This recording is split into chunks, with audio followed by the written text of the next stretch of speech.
श्री गुरुभ्यो नमः।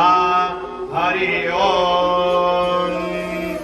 ओम अग्निमील पुरोहितं यज्ञस्य देवमृत्युं भोदारं रत्नधातमाग्निपूर्वे भद्रशिबिरेभ्यो नोदनैरुदा सदेवा एहवक्षते अग्निना रैमस्नभत्पोषमेव दिवे दिवे यदतं वीरवत्तमा अग्नेय यज्ञमस्वरं विश्वतः परिभूरति सैद्देवेषु गच्छति अग्निरहोता कविक्रतुः सत्यश्चित्रस्रवस्तमः देवो देवेभिरागमत यदङ्गदातु ते त्वमग्ने भद्रं करिष्यसि तवेऽप्य सत्यमङ्गिरः उपत्वाग्ने दिवे दिवे दोषावस्तरधिया वयं नमो परं तवेमसि